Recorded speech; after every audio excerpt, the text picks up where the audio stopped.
Welcome in, everyone, and thank you for listening to the 291st ever episode of the Missouri Sports Podcast, brought to you by 106 Apparel and recording from the MSP studio in beautiful Springfield, Missouri.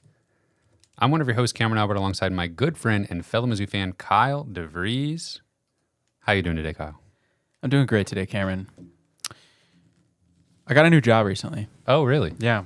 You ever had a big career change or a big job change or anything like that? I literally have not ever. It's kind of a scary thing. I believe it. It's been very good. Mm-hmm. It's been good. It's been great. Lots of great people at my new job. But man, it's an undertaking. I tried to change jobs once, had a different job for like a month, and then went back to the other job. You went crawling back? No, they crawled back to me. Yeah. Nice. Yeah. Yeah. I think I landed this job because they wanted me for all my podcast secrets, man. Oh, really? Yeah. You're going to start a podcast? They heard we had a podcast and they wanted all the industry secrets. So they're going to be in for a rude awakening when you start spilling your secrets. Hey, man. Not anybody can do it like the Missouri Sports Podcast, right? Yeah. I was thinking of the three of us combined, we maybe have 3 podcasting secrets. Yeah. But we'll share them with anybody that's interested. Total IQ of 120 between the three of us. Yeah. Is that good or bad? Yeah. Do you have any podcast secrets, Producer Cameron? You are the producer, after all. Yeah, that's true. No, not really. Yeah. One of you must have 2 of them. Watch Tom Buck videos on YouTube. Oh, yeah, I do that, actually. I just looked at one today. We're going to try and use it. We're going to use that video. Yeah. Well, Kyle, congratulations on your new job. And I hope you give them I hope you guys' job podcast goes well. Gonna do my best. I'll subscribe to it. Thanks. Do you want to know what all we're going to talk about this week? Yeah, I do. Obviously, we're going to talk about the NCAA tournament finishing up and the news. The coaching carousel is going crazy. We got some Mizzou football transfers. And, of course, we have the commitment of 2025 quarterback Matt Zollers. So we will get into all that. Before we do, don't forget you can subscribe on YouTube, leave us a review wherever you listen to us, and support us directly on Patreon, patreon.com/Missouri Sports Pod. We'll kick it off here with the national championship games. The Final Four, all that stuff was pretty fun. UConn over Purdue in the championship game for back-to-back titles. Last year they won it as a 4 seed. This year they went 37-3 as the national champions. Totally different team too. They lost a lot of players from last year. Yeah. Sent guys to the pros. Yeah. So that's pretty impressive. I feel like, I don't know. Clearly UConn was the best team. They were the entire tournament. It's not the most exciting brand of basketball, but they just beat you in all the small details, and they're well coached. They play with a lot of discipline, and they play good defense, and they just wear you down. People were talking about the championship game being the 2 best teams all season long.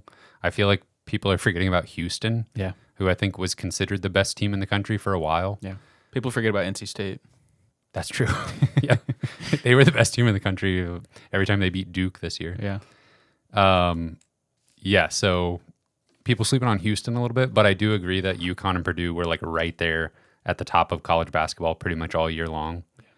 Best player versus best team. Yeah, definitely. And same thing on the women's side. Caitlin Clark versus undefeated South Carolina. South Carolina gets the win, 38-0. SEC. Were you rooting for Iowa? I don't really know who I was rooting for. I couldn't really decide. Yeah. But I was just kind of in it for the entertainment factor. Yeah, I feel like Caitlin Clark's super entertaining. Yeah. And it's kind of parallel situations with her and Zach Edey being the singular player that was attracting eyeballs, and then UConn and South Carolina being just the most complete teams with, just South Carolina, that team 38-0 is insane. That's ridiculous. And they just looked better at like 4 of the 5 spots on the court. I feel like UConn had a little bit of that too. We're just like, okay, their wing players and guards are just overpowering Purdue. And I felt like the national championship game the men's game was officiated pretty well. Like they were letting them be physical, and but it didn't give one team a distinct advantage.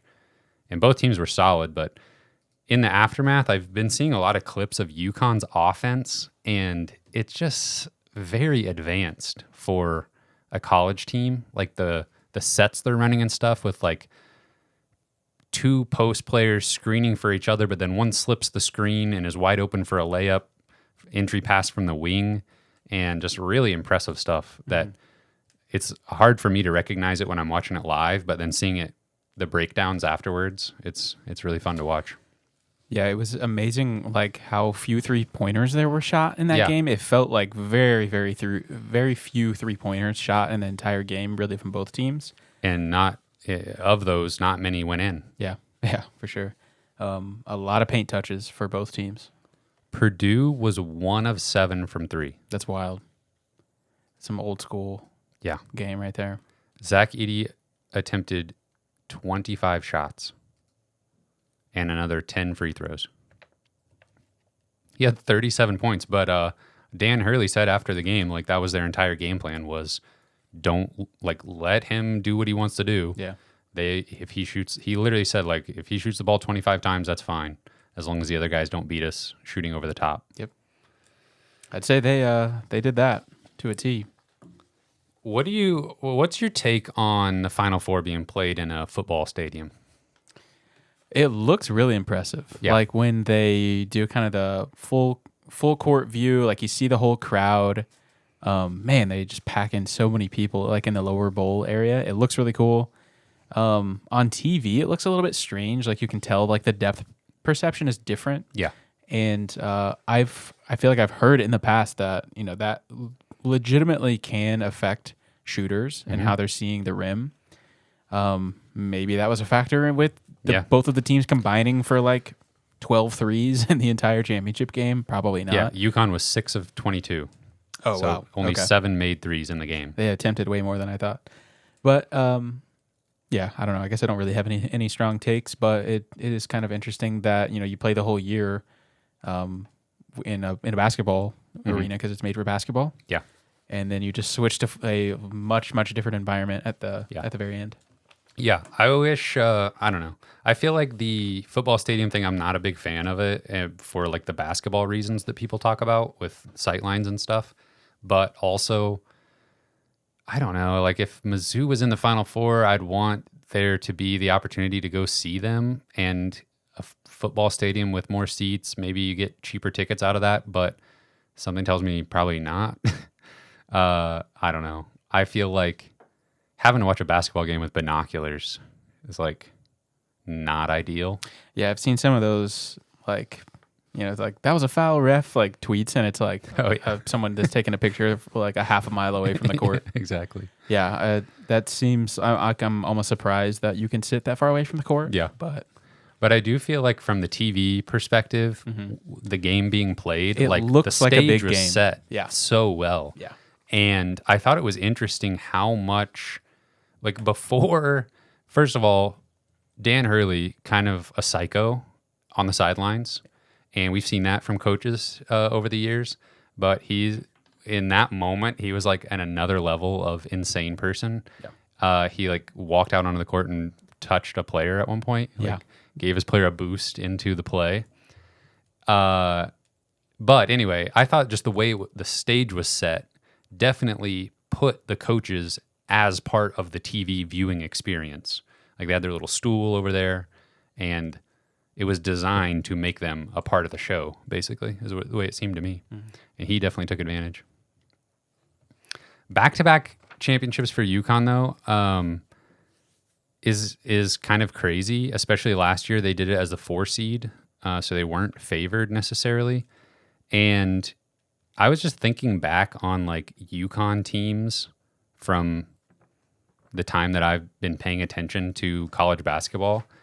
And one of the first like big college basketball memories for me is Emeka Okafor's UConn team that was a 1 seed, won the national championship. And I specifically remember me and a friend in like 4th or 5th grade having the newspaper edition of the bracket. Do you remember that? They would print the bracket in color. Yeah. A huge full side of the newspaper. Mm-hmm. And we were filling it out on the newspaper. And that's like a very special memory for me of that UConn team. I do remember like filling out like physical brackets back in the day, and that was always kind of fun, like putting them up on the refrigerator and like highlighting the ones you got right or something like that. Okay, Cameron, let me ask you something that's really been on my mind lately. Okay. Why do they start the game at like 8:30 p.m.? Yeah, that's a great question. It's terrible. Central Time, like 9:30 Eastern. Yeah. It's bad. It's on a Monday night, which I don't understand. Yeah, they do that for college football too, right? Exactly. Like, what are we doing here? I don't know. Like, but you're talking to someone who's in favor of moving the Super Bowl off of Sunday night to Friday or Saturday. Oh, I don't think that's that crazy. So it's like, what can we find the least watched television window in the entire week? How about like late Monday night? Yeah. It does, I don't think it makes any sense at all. How late it is. The football game's the same way. I didn't make it to the end.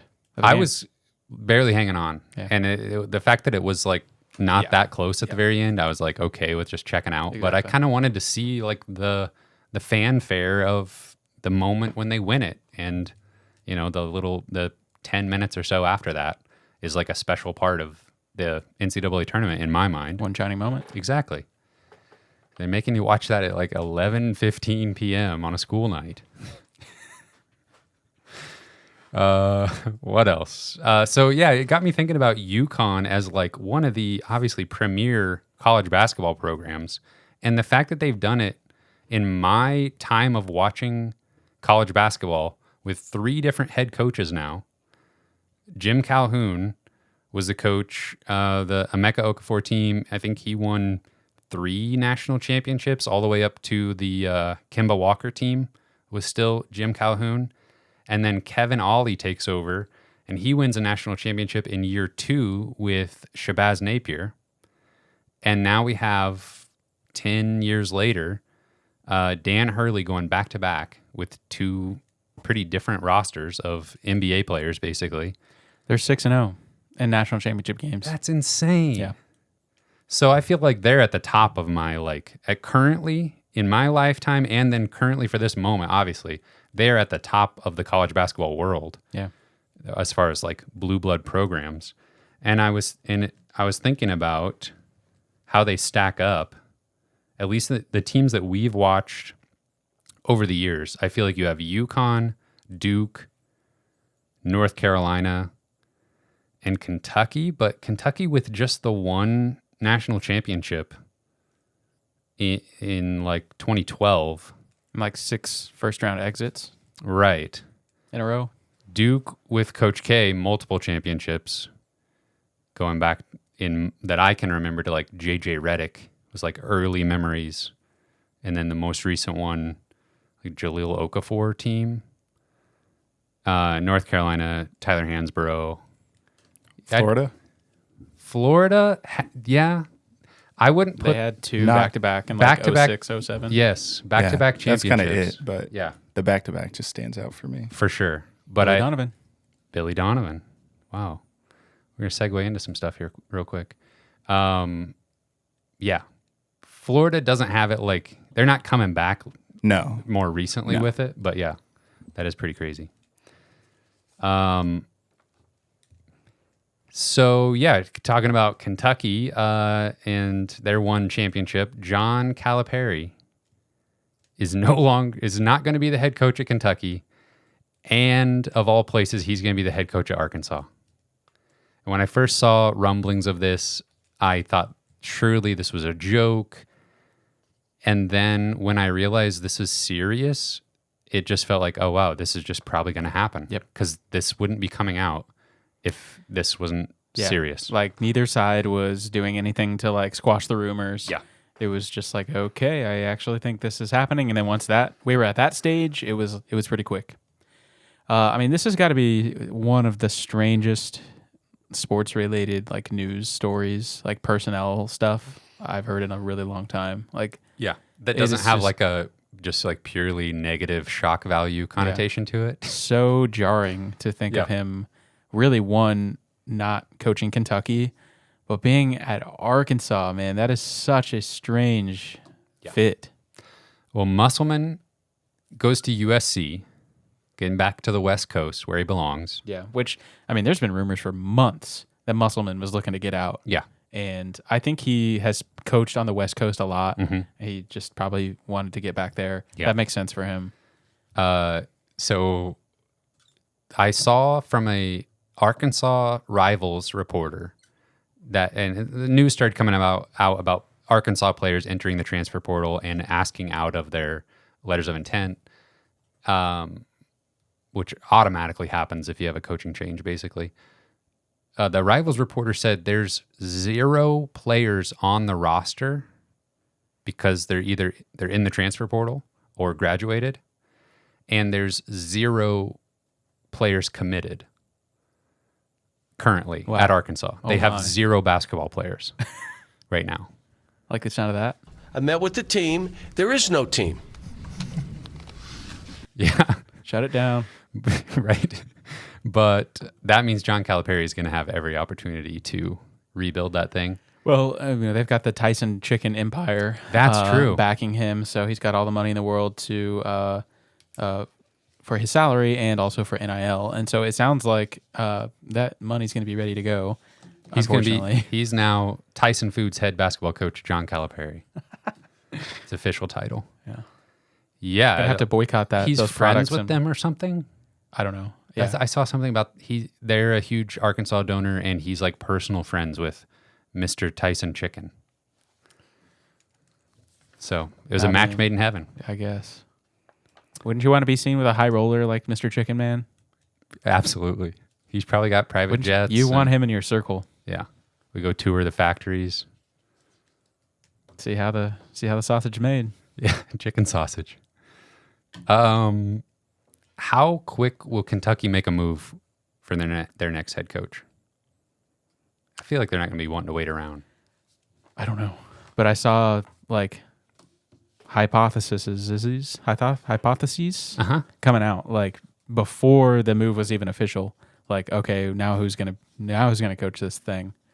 And obviously they're gonna swing for the fences. Yeah, what does swinging for the fences look like? Literally Dan Hurley. Dan Hurley. Yeah. I don't think he's leaving UConn. We already established they're at the top of the game. They're the best program in the nation. Yeah, I don't know how much he's making at UConn, but he can probably name his price at this point. True. Well, Jeff Goodman sent out a tweet saying that he polled 4 current SEC basketball coaches and gave them a list of 6 potential candidates that I guess he just made up. I don't think there's any like real ties to the job or any news about them. But he asked these 4 SEC coaches, who do you fear most as a potential Kentucky head coach between Nate Oates, Bruce Pearl, Chris Beard, all current SEC coaches, so I'm assuming he didn't ask them, Sean Miller, who's at Xavier, Scott Drew, who's at Baylor, and the aforementioned Billy Donovan, who is the head coach of the Chicago Bulls. Yeah, very random. And before I reveal his rankings from these supposed SEC head coaches, I wanted to hear your rankings from those 6 guys. Who would you, as a Mizzou fan, most be afraid of being the head coach of Kentucky? Yeah, I feel like I'm less afraid of the guys who are already in the SEC. Mm-hmm. I don't know. I feel like, Nate Oates at Alabama, that's probably just as scary as Nate Oates at Kentucky. Agreed. At this point. Like, he has proven he will just get anybody he wants. He's got all the resources he needs there. Right. So that doesn't really make a huge difference for me, but I ranked Scott Drew number 1 as probably the coach I'd be most afraid of at Kentucky. He's been really, really good consistently at Baylor. They won a national championship there a couple of years ago. And that seems like a pretty logical step for him, honestly. Like that seems like a very reasonable candidate to be at Kentucky next year. Other programs have like reached out to him over the years, and he's declined them every step of the way. Yeah, just waiting for that big one to open. This feels like one that could pull him away. This might be it.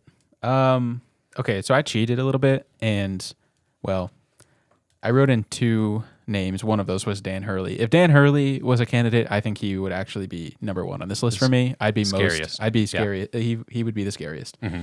But I cheated again also, and I added Kelvin Sampson from Houston. Okay. And I think he would probably be number 2 out of these coaches. I would be pretty afraid of Kelvin Sampson. Yeah. He's been absolutely fantastic everywhere he's been, and especially Houston, where he currently is. But can't get over the hump. Can't get over the hump. Change of scenery, maybe. Might be just what he needs. Maybe so. But I did rank Nate Oates 3rd, Chris Beard 4th. 3rd in your cheating list? Yes. Okay. Bruce Pearl 5th, then Sean Miller, then Billy Donovan. So I am the least afraid of Billy. Least afraid of Billy Donovan. Wow. Yeah. Maybe a hot take. Well, what the coaches said, supposedly, is they ranked Scott Drew 1st, then Bruce Pearl 2nd, Nate Oates, Billy Donovan, Sean Miller, Chris Beard 6th. Chris Beard surely not actually being considered for this job. That would just be the craziest thing. Like, he's not spent 2 seasons anywhere in the last 7 years. But he's been excellent everywhere he's been. I guess so. Yeah. Honestly, this past season at Ole Miss was probably his worst year in Division I basketball as a coach. And he made them a pretty decent team. Yeah. I agree with you, though. Scott Drew, it feels like exactly like what you said. I just, any of the guys like Nate Oates or Bruce Pearl, like switching to Kentucky, it's like, okay, then it's up to their former school to hire someone that we're scared of to make it matter, really. But adding Scott Drew and then keeping all those other SEC coaches in the league is scary. Yeah. Yeah, I mean, you put the SEC coaches up against anybody, especially if they added somebody like Bryce Drew. Yeah, even Bryce Drew would be scary. Oh my gosh! If he comes over from Grand Canyon, he was in the NCAA tournament. They won a game. Yeah, he's a good coach. Oh my gosh, Vandy never should have fired him. Yeah, exactly. They, not quite as good as Scott though. Got the raw end of the deal, man. Yeah, at Vanderbilt. He comes back to Vanderbilt, and Scott Drew takes over at Kentucky.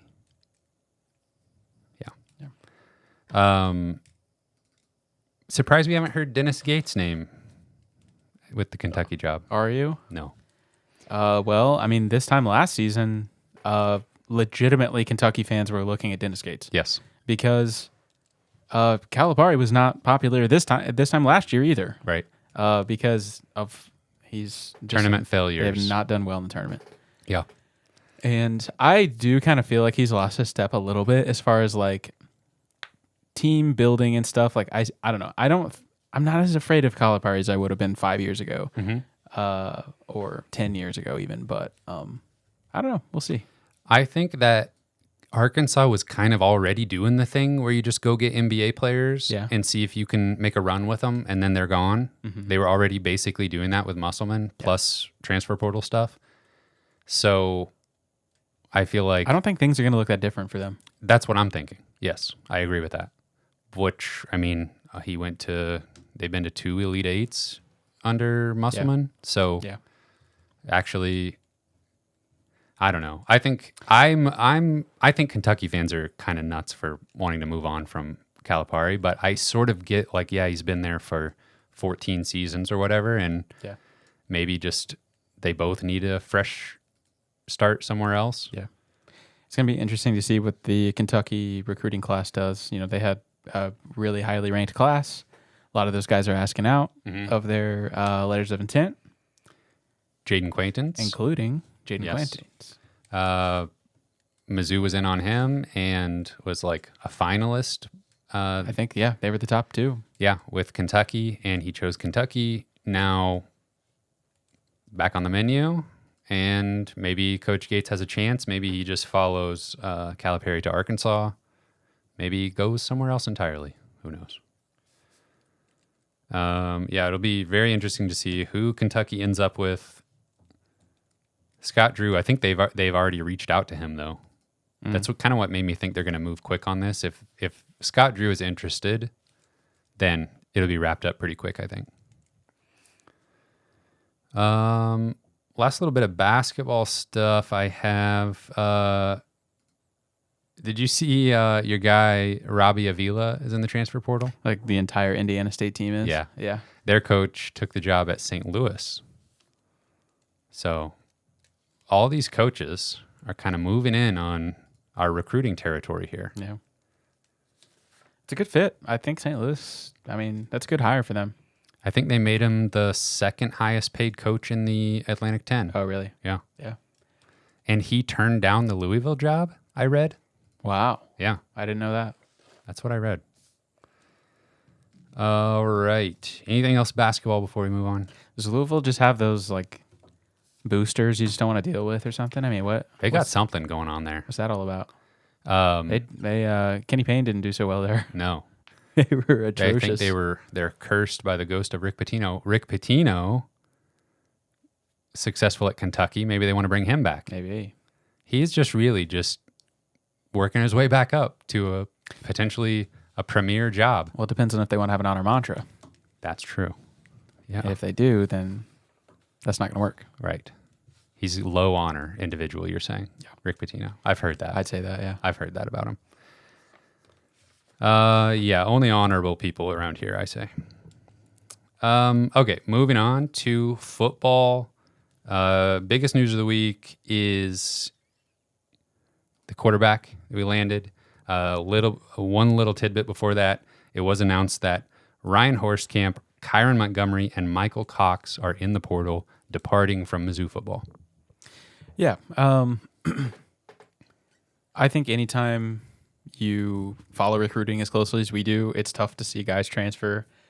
Even after a couple of years of inactivity, I think it's still a bummer whenever you have high hopes for guys. And I think especially Kyron Montgomery, I think everybody had high hopes for him. And, I think he tore his ACL, and he at times maybe wasn't sure what position he was going to play. Mm-hmm. And it just didn't quite work out. And I'm sure he's still very talented and might, end up somewhere else and play well somewhere else. But so bummer to see that happen. Obviously, Ryan Horstkamp had some good moments, but has some issues on the depth chart right now with the tight ends. But obviously, that's a good problem to have for Mizzou. Yeah. And Michael Cox, man, that's a strange story where, at one point I thought he might have a pretty successful career at Missouri, just bringing something different than we've seen, just an absolute beast of a running back. But multiple time spring game MVP. That's absolutely true. But good luck to those guys, and that's kind of just the name of the game right now. It's kind of churning them in and out, unfortunately. He should be allowed to make an appearance in every Mizzou spring game, like regardless. Just come back, and like an alumni exactly. spring game. Yeah. Alumni appearance. Kyron Montgomery, you talked about him, but the fact that we were like getting little updates on him every once in a while, he was like, he was a 4-star recruit. Yeah. He was like probably one of the highest ranked recruits of that class. Was 2021? I think it was the same class as like Dalen Carnell. I think he and Carnell were like the two heavy hitters in that class, at least recruiting rankings wise. In 2021 class, like not very many of those guys still around. I think there's only like two players from that class are here. One of those being Carnell. Right. Yeah. Worked out for him. Yeah. Okay. So the big news of the week, Matt Zollers, quarterback out of Pennsylvania, commits to Mizzou. We apparently didn't have our fingers on the pulse of this recruitment. It was the first commitment of the 2025 season for Missouri, getting things kicked off. And apparently it was Mizzou all the way on that one, even despite the Georgia visit, the Alabama visit. But I think Coach Drinkwitz showed it doesn't matter who he's up against and where the player's from. He's got the NIL, he's got the brotherhood pitch, he's got everything he needs to land a guy. Yeah. I think this is a good lesson for sure. Like to just not not doubt Drink anymore. Yeah. Like, we are a player in the recruiting game. We have a seat at the table. We have a pitch to make no matter who you are. And I think, obviously, we learned that lesson this week whenever we doubted him. And I think the national media needs to learn that lesson because the sentiment was still very much Georgia, really, all the way up until the day he committed. And I think there was still a lot of uncertainty the morning of the day he committed. So, I still think there were a lot of people that didn't know exactly how this was going to shake out. But I'm sure the Missouri people would tell you, the insiders would tell you that they knew Zollers was probably going to be a Tiger. Yeah, I'm pretty sure Coach Drink was probably the most confident person that morning. Like the Wiltfong prediction came out sometime the morning of his announcement, and would have been after we recorded. That's true. So, but I think that just tells you, like, Coach Drinkwitz and camp probably felt really good about this. Yeah, and I'm just thinking about their reaction to him taking those last minute visits, but then coming home anyway. Yeah. And how satisfying that had to have been for the coaching staff. For sure. Yeah, knowing that Zollers was on campus at these other places, knowing I'm not going here. Yeah. Like, that's pretty satisfying. Yeah. Like, my heart's at Mizzou. He got to tell them no in person. Oh, yeah. But talking about the player that Missouri just landed is incredibly exciting. It's all, speaking of satisfying, we've watched a little bit of, some Penn State stuff. He's from Pennsylvania. Right. I think Penn State never was in this recruitment, and I think they know that. But it's still pretty satisfying to see it from another fan base's perspective that Missouri is a dominant force in recruiting right now. And that's on the been the field. story, like, everywhere you look, that has been the story of this announcement. Like, the aftermath of it is, like, everybody's just going, you start paying attention to Mizzou. This is legit. That what Mizzou's doing is real. Yeah. And coming off the back of the season that they had, this is just kind of like re-emphasizing we're here to play. Not a one-hit wonder. But anyways, Matt Zollers legitimately looks like maybe the best quarterback prospect that Missouri's landed since Drew Lock, in my opinion. And honestly, they have a kind of a similar play style. Zollers is 6'4", over 200 pounds. He has a huge arm. He's very mobile. He plays against good competition for the most part.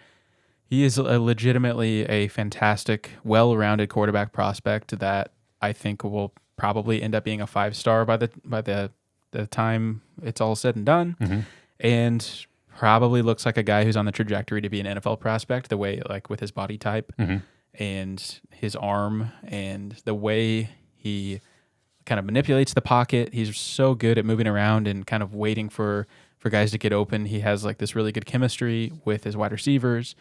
And, man, he's really fun to watch. But, I mean, he had a couple throws on his tape where, he just bombs it downfield. I think the ball's in the air for 50, 60 yards, Like, he's making NFL throws as, a 17-year-old kid. So, immediately already have very high hopes for Zollers, and I think he has the chance to play pretty early at Missouri. Yeah, I wish immediately my mind goes to, like, the classes and, like, how it stacks up with Brady Cook. There's some ambiguity about how many years of eligibility he has left. Yeah. And then the situation with Sam Horn. I was actually looking back at the last 3 recruiting classes. So Sam Horn was a part of the 2022 class from Missouri that was ranked 18th in the country according to 24/7 Sports. 2023, Missouri's class was ranked 32nd and had Jabari Johnson as a quarterback. And then 2024, that most recent one, was ranked 21st in the country and has Aiden Glover as the top quarterback in the class. So Coach Drink is just, every class, we're going and getting a quarterback that you can see potentially being a starter eventually. And I feel like Zollers is now the best one as a recruit in that list so far. Yeah, by a long shot, in my opinion. And we talk about this every single time that Missouri lands a quarterback, but it's worth reiterating every single time.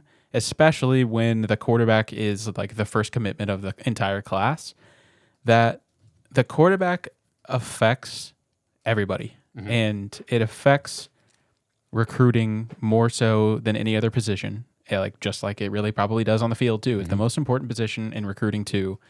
And when guys see that Missouri is making a huge statement with a really talented guy that everybody respects, like Zollers, like Luther Burden a couple of classes ago, it is like a domino effect.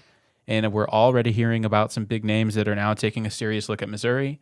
And I think this summer, this spring and summer could be really, really fun. Again, like we saw a couple of recruiting classes ago.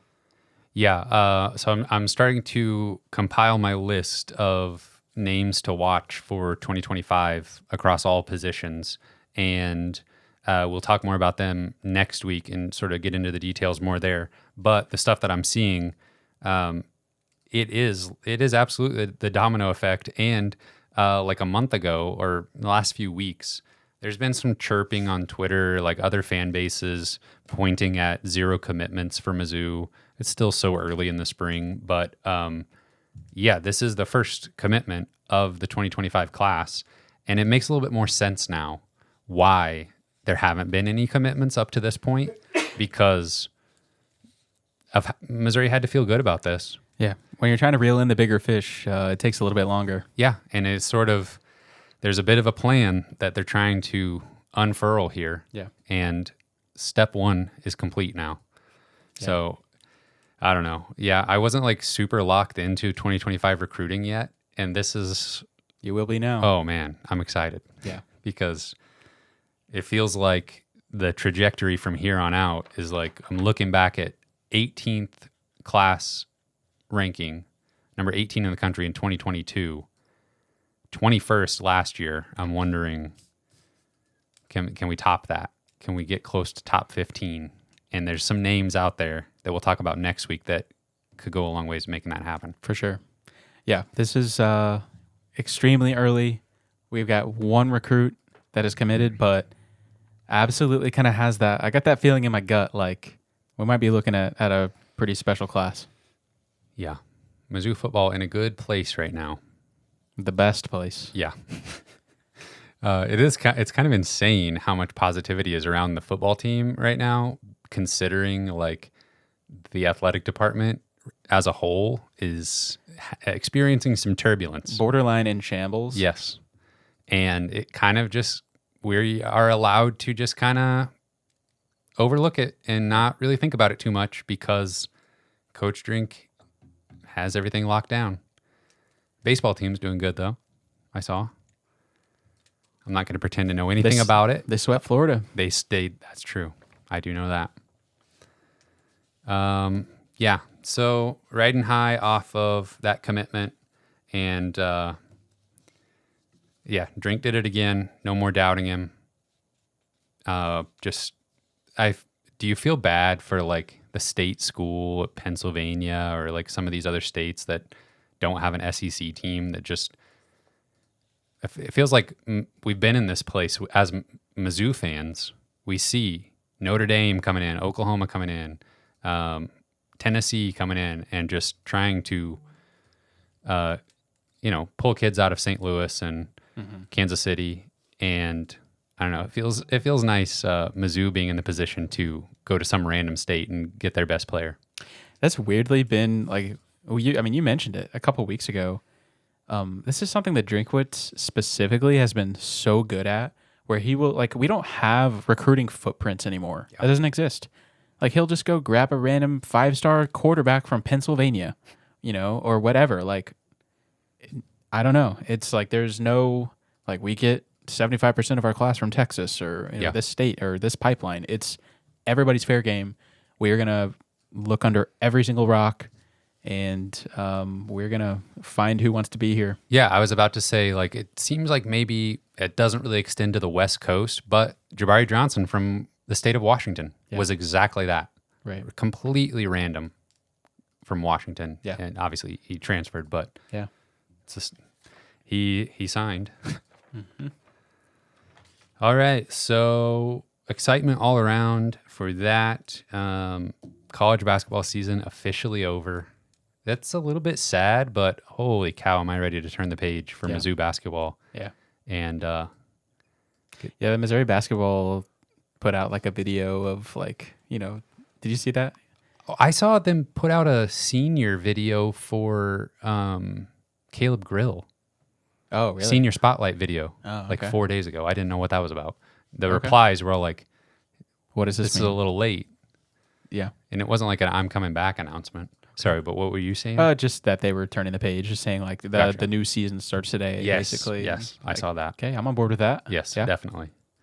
Yeah, I definitely want some clarity on what the roster is going to look like sooner rather than later. Yeah, we haven't really had much movement in the last, it's probably been 3 or 4 weeks now since we got the first transfer commit. And I mean, even just like knowing whether Tanjay and Grill are going to be back would be helpful. I don't know. Yeah. We're in a weird place where it's like you need every player to announce their intentions for the next year, or else nobody knows what's going on. Like in the past, it wouldn't make sense for Tamar Bates to like make an official announcement, but now it almost feels like You need like yearly announcements, exactly whether you're staying or leaving. right. We especially need to know if Caleb Brown's coming back. That's true. All right, we're probably done here. All right, we'll wrap this up. Let's see here. Special thank you to our Patreon supporters at the $10 level and above. Britt Treese, Brian Smith, Ryan DeMore, Tristan, Ben Smith, Parker, Daddy JD, Tim Keynes, Tyler Harsel, Brandon Groffalo, Brandon Hanks, Matthew Tilley, Lewis Hernandez, Joshua Jacobson, and Dr. Ben Carson. Thank you. Thank you, gentlemen. We love you so much. You can find this podcast on Spotify and Apple Podcasts. We're on Twitter at Mizzou Sports Pod, and you can email us at MissouriSportsPod@gmail.com. You can find our t-shirts and stickers on our online shop, MissouriSportsPod.BigCartel.com. Thank you, everyone, for listening. We will see you next week.